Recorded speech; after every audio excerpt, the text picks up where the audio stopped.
Hi guys, it's Emily here from Hopscotch Interactive, and today I'm going to actually do another test which I think will help illuminate some of the questions that folks have about shooting a space with the Matterport Pro 2 and then also shooting that same space with Matterport software but using the Z1, and so using photogrammetry instead of using what the Pro 2 uses, which is an infrared sensor.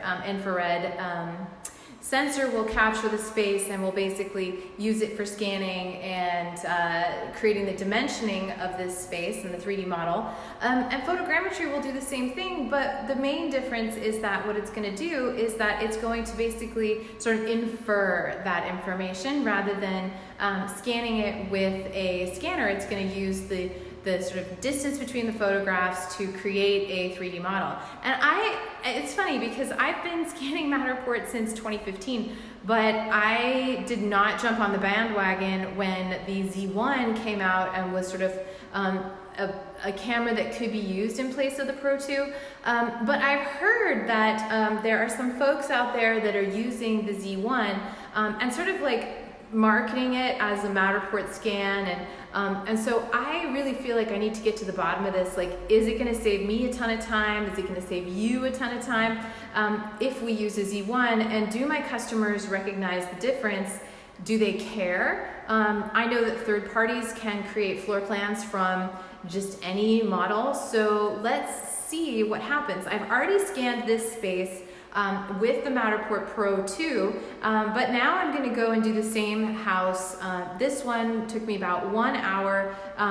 It was a lot of different nooks and crannies, and so it took me a while to scan it, even though it's only about 1,000 square feet, but I'm going to give it a try. So I will check in a minute and let you know how it went scanning with the Z1. Okay, so here we are, and I have got my Matterport camera connected to my app in my iPad, and I have the same options, 360 capture and 3D capture. So now I'm scanning. Okay, and let's time this. It is 3 minutes to 4. Okay, I don't know what that was. Maybe that was the beeping was the HDR. So it was probably using the camera and taking a multiple bracketed image that's going to then be processed. I'm sure that that's what they're doing because they use the SDK, most likely from, oh yeah, look at that. They're totally in HDR mode. So cool. So let's just see what we can get out of this and see if I can scan it faster than with the Pro 2. And I'm going to skip the garage, even though, well, maybe I shouldn't skip the garage, but I did the garage in the first scan that I did. And I'm not doing that here.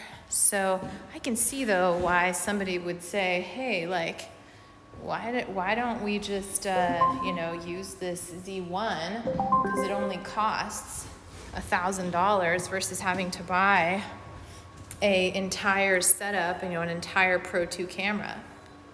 So this is already moving a little bit faster, and I can have also a look here in the top left hand corner. You can see that I have about half my battery left, which with Matterport and my Pro 2, I've never had a battery issue. But, ooh, there's a little bit, see those dots underneath where it says 3? That means we're missing some data. So we're going to need to have an adjacent scan to pick that data up. But so far, I've already covered a huge area. This is feeling more like a Z1 plus Zillow Tour, which allows me to kind of make bigger jumps in between. And I can monitor this, and I can see how it's going, transferring data. And so far, the speed is critical. I can see why people would use this instead of a Pro 2, and especially if the client cannot tell the difference. Man, I can see why folks are wanting to use this instead. Now, I've seen on certain forums that alignment can be an issue. So, you always kind of want to go in a pattern where you're at a 90-degree angle from your previous scan or in a straight line. The camera should be pointed with I love this, The camera should be I'm gonna pop a scan here just because it needs another one in the kitchen to kind of infill. But the camera should be pointed with the digital readout pointed towards you, and then the black side, or the side without any digital readout, pointed forwards. Now, I don't know if that makes a difference for Matterport, but it certainly makes a difference in image orientation for other tours that I create and that I use. So let's see if we have any issues here going down the steps. I don't think we will. I can tell that there's obviously some, like in this area, that's not the cleanest. You know, we can add some window trim there, but just generally speaking, that is not the cleanest data that I've ever seen. But I'm kind of imagining how this could be, you know, a very good solution for maybe a freelancer, somebody you don't want to always have, you know, hanging on to your $3,000 camera and your $4,000 setup. With the iPad, they could basically do this on Android or with their iPhone. So again, I'm scanning right now with a Z1 camera, a Ricoh Theta Z1 camera, and then also the Matterport software. So a lot of folks ask me all the time, should I get a Pro 2? Should I get Matterport? And I am now even more convinced that the versatility of the Z1 is the way to go. Now, I think in my settings, I must have it set so that my 360s are saving in this full HDR mode to my camera. Now, I can probably go into one of the settings and change that, but I can see the numbers kind of ticking down on my camera display, telling me that there are, you know, some more images or data being used up on the device. So as you can see here, like, not perfect. Maybe I should have put, I mean, there's a duplicate of the wall there, so I don't know. I'll put it here. I don't know which of the scans kind of messed that up. I stopped looking at it because I was looking at my iWatch, which was ringing, which is definitely something that I always have on me when I'm out here in the field. But it looks like that door and that wall are kind of a little closer rather than a little further apart. So let's see if we can jump. Oh no, no, we can't go where I was gonna go. We're gonna have to go right here, sort of in this entryway. Now, didn't I say I started scanning at like 5 minutes ago? Okay, and I'm almost halfway done with this, this house. So, goodness gracious, if we are scanning Matterport with a Pro 2 versus scanning with this, good Lord, we are saving serious time. Now, the big question is, do your clients care? And do they want that, you know, better fidelity? Do they want to have more accurate floor plans? If so, you know, Matterport is not the only game in town when it comes to floor plans. So we can talk about that in another video, but I think that, and look at how that fills it in. See, I'm pretty impressed. Maybe I could use another scan between 2 and 3 just to kind of make the navigation a little bit nicer, because you can't go from 2 to 4, you have to jump from 2 to 3. So I can see where this needs a little bit more filling in. But I'm pretty sure that a drafter could already make a floor plan, although it wouldn't be necessarily to scale, and we would need to estimate the size. I think that somebody could already use this to generate a basic floor plan and a tour. Now let's check out how our Z1 performed in a darker area. So I'm gonna pop open one of these 360s here in a second. Let's look at this one in the hallway. I had some white balance issues before, but I mean, I'm not seeing any, you know, there's obviously a little cooler color and a warmer color coming because there's a light up here above me in the bathroom, or in the hallway, and then in the bathroom, and then sort of like cooler light coming from out in the hall, but nothing that is worrisome, nothing that I would say is not a pass from a client. And okay, so I've taken 13 scans.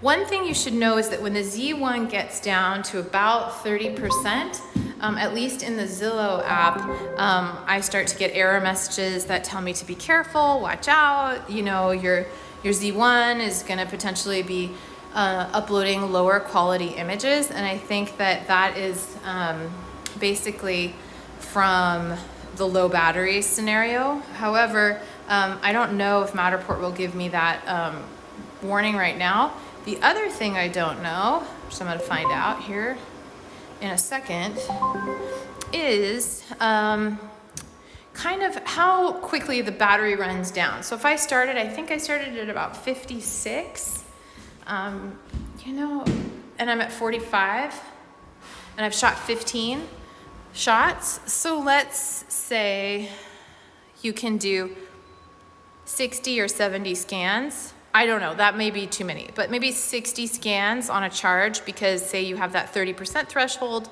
and you also have, you know, to retake some images. Maybe they don't all turn out perfectly as you're getting started, but that would be something that I would definitely think about. Now let's see what happens here. Okay, so it kind of filled it in awesomely. And a Z1, as opposed to a Matterport Pro 2, is really a full 360. I mean, there's a little bit of nadir patching, and that is very minimal though compared to a Pro 2, which has already 30% off the top and 30% off the bottom. And so I don't know if that makes sense to everyone, but what that really means is that because of the shape of the camera, you're missing visual information both above and below. And I could probably have lowered my camera here to get these closets, because they're a little shaped a little bit strangely. They're not square. So I did think that it would be important to get that shape for a floor plan. But this camera is already detecting more data per location, which is a huge advantage, and particularly in smaller spaces. So that was this tiny closet, and wow, look at that. I mean, wow, that is really good. Okay, so I'm gonna move over now into the bathroom, and then we've got basically, it looks like just one more bedroom here to scan, and then the interior of this house is done. And then we can add 360s outside, which I think I'll just skip, because I'm just trying to illustrate and talk about the differences and maybe the advantages of a Z1 versus a Matterport Pro 2. Oh, yeah, okay, so here, that bathroom, see this glass here on the shower door? We definitely have lower quality data in the bathroom, but one of the reasons that is happening is there's some glass, there's some reflection, and maybe that's not the real reason, but that would seem to me to be a reason that this would not be so awesome. So, and look at, because I have a tiny little footprint, you can't see it right now, but I have a tiny little footprint with my Z1, I can actually put my Z1 right next to the shower and hopefully fill in the shower more accurately using the Z1 camera. I'm only at 40%, but I don't have that much further to go. I've just got a little bit left in this tour, and then I will be done. And I started it not an hour ago or 40 minutes ago. I started it like 10 minutes ago. So if you are trying to go quickly and you need to do a ton of Matterport scanning and you don't want to process slowly, and you don't want to have it take all day, I think for a small space, now I would have to test this on a larger space, but I think for a small space like this is completely acceptable. Now, okay, so we've got 2 more rooms. I mean, I'm just judging that right now based on what it looks like in the app, which is a lower fidelity to begin with, because this is just sort of pre-processed data. And I'm gonna be taking a look at it once I upload it, and I will do a comparison for everybody. Part of me wants to do like a full comparison and do the 360s outside, but this was sort of being done on a whim, so I'm not gonna do that. Another thing that is really important is to have a monopod that you can pick up and move with one hand. And I find that for real estate, there is, even in the nicest of homes, there is sometimes like a sloping, or there is some uneven ground. And so the uneven ground really makes it difficult to, let's see what happens here. Oh my gosh, see, I don't even need to put another one in there. That is like totally fine. Okay, so I'm gonna put this here. Now, I had not done this before, but I will admit that I have been scanning Matterport for over 5 years, so it's not like I'm starting from zero.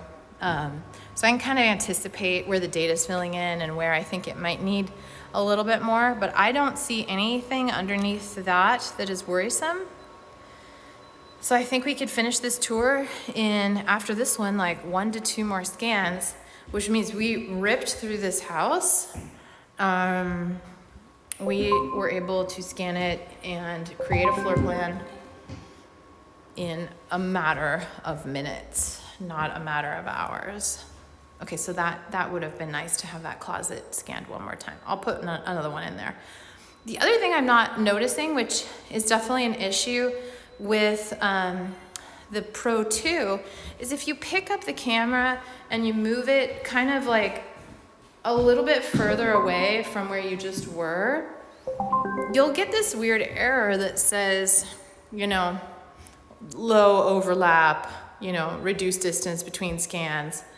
And that error message is not necessarily because you have a low overlap, it's just because you moved a great distance from your previous scan, and so you get this little error message. But you shouldn't be too concerned about that. And again, we are at 37%, which is basically perfect. Now, this is a 1,000 square foot house that I've more or less scanned. Let's try putting it all the way inside. I'm gonna move it further inside, see what happens. 1,000 square foot house scanned so far in less than 20 minutes.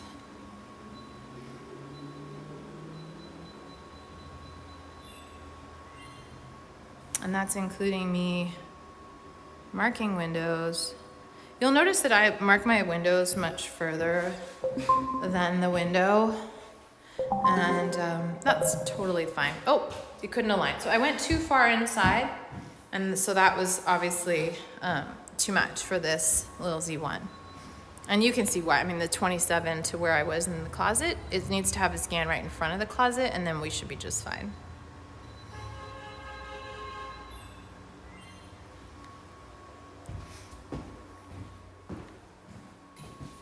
But having a good monopod that you can pick up and move around multiple times and have it still be relatively level is super important. And that monopod needs to be weighted. I have had the painful experience a couple times of having my monopod not actually work, or got knocked over in the wind, and that was a huge bummer because it broke the lenses on my Ricoh Thetas. They weren't the Z1. I've not broken, thankfully, a Z1, but other versions that were a lot more like kind of entry level before they had the Z1. I got those cameras, like the V, and then the one that came before that. Look how that filled that in. Like my mind is totally blown on this. And okay, so I had said let's put one more between 4 and 2 next to 3, and let's see. Okay, that's kind of here. Just for navigation, and spin it around. And this can be my last scan. And we're going to talk about this in, in the rest of the video, because I feel like I've learned a lot, and I see the potential of photogrammetry combined with a LiDAR scanner. And I know that that's really what we're dealing with the iGuide and with some of the other media, or some of the other hardware that I'm using to create media. So did I put that in the right spot? Okay, it's okay. It's not the best placement, but it's manageable. And I think that's it. So I'm gonna process this. Let's look at that last scan. How did it turn out? Whites look white. It's not totally like uneven and not level. There's again that warm light coming from the hall, but everything else is cool and really balanced, and it looks great. Okay, so I am going to stop and catch up on the other side. Hi guys, okay, so it's Emily, and I just finished scanning this whole property, again, using Matterport software and the Ricoh Theta Z1, and I used my iPad. I used the exact same Capture app. I made a video and a recording that's gonna be sort of stitched in, so you can, take a look at that while I'm talking through my experience of using it. And the big test is now going to be, what does the client think when I process it and when I look at it? Is it comparable enough to the Matterport Pro 2? And okay, again, Z1 saving me so much time. This just took me 20 minutes, maybe 22 or 23 minutes, which is just like what I had in this experience with iGuide. Some of you guys started following this channel when I did the iGuide video, but now I'm doing the Z1, again, the super versatile camera, and doing that with the Matterport software. So let's see what happens. I saved 40 minutes at least, and that means I could have done like twice as many scans today. So I'll let you guys know how it goes, but this is, again, another way to scale, another way to maybe grow your team with freelancers and with photographers. And if your clients don't know the difference between the Z1 and the Pro 2, and they just want the Matterport tour, it's for sure, as a photographer, you want to distinguish between them and let people know, especially if they need more robust floor plans. But we have a very versatile tool here that we can use both for iGuide, for Z1s, or for Zillow tours, and also for Matterport. So if you are on a budget and you need to invest in something that can really take you a lot of different places, I am really, again, just, very much convinced that the Z1 is a great entry level camera, and at $1,000 price point, maybe $1,100 now with the larger storage model, the Z1 V2 or version 2, that is a killer camera and a killer combination of software that you can use to get started making virtual tours. Okay, so more soon, but it was a good test. Well, here we are in the what I'm calling experimental. This is the Z1 tour. Now, as you guys can see, the tour, the 3D, came out really well. Like, it looks good. This is sort of clipped right here. I'm pretty sure that wall was straight, so that was unexpected. But I didn't have,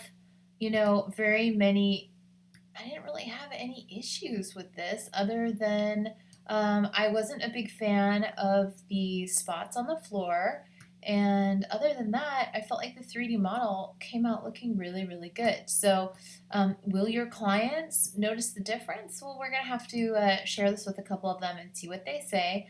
But, my guess is that for an empty space, for one like this, that this would be entirely sufficient. So let's take a look at this one first, and then we're going to go to the one I shot with the Pro 2. So here is the one that we shot and edited for the client, and I mean, there is for sure. I mean, we added in the garage, and there's just 100%. You can tell that there is better geometry here. That is not inferred. This is data that came from the sensor on the Matterport camera. And I don't have any of this sort of blotchiness on the floor. The color, the fidelity, all of that's just a lot better. And again, I spent an hour doing this, so I spent 40 more minutes preparing this model. But well, the question is it worth it? And so I will be asking my client, I'll be talking to other folks and seeing what they say. But certainly with a Z1 camera, you can achieve, you know, you can probably achieve about 75-80% of what you can achieve, at least in my initial test with this Pro 2. So there you go. Hi guys, it was a great day to test out some more software and hardware in the field. If you have any questions, let me know, put them in the comments. If you found this video informative, please hit the like button, please subscribe. I will continue to post more content and more original content just from my years of experience filming and working in the field as a photographer, real estate photographer, reality capture expert, and also having trained many people on these technologies. So thanks so much, and I will look forward to hearing from you guys, and let me know what you think. Thanks.